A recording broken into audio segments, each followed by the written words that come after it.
Alright, just going in the front door or the back door of the building. You can see the manifold that I was referring to earlier.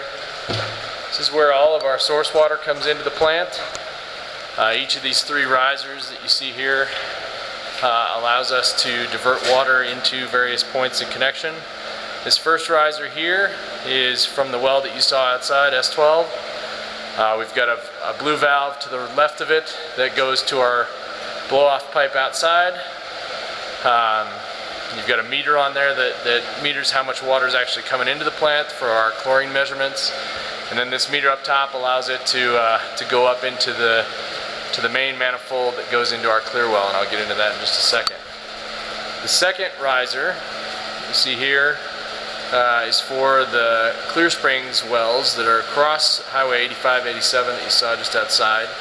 And so that's another source of supply that the Security Water District has. Those are leased wells from the City of Colorado Springs.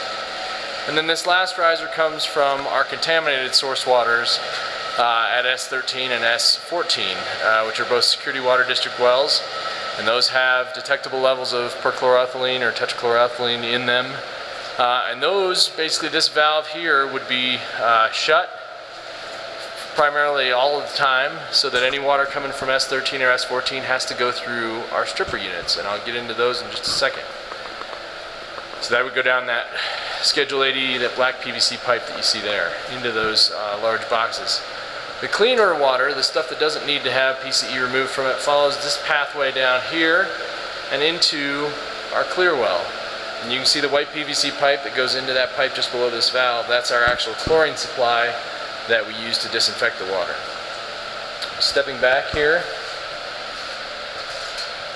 I'll give you an overview of the stripping process. So these are our two strippers here. The left green box is our blowers. Those actually bring in air from the outside, the two intake ducts that you saw outside, and pass air through these large air strippers. And where the water comes in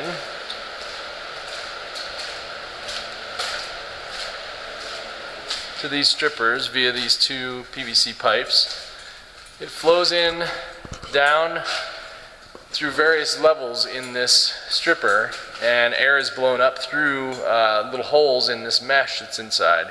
And that air exchange between the contaminated water coming in and the air going out through this exhaust fan, or this exhaust pipe, basically removes the PCE from the source water. And then the decontaminated water goes down into our clear well below. And I'll show you a couple pictures of that.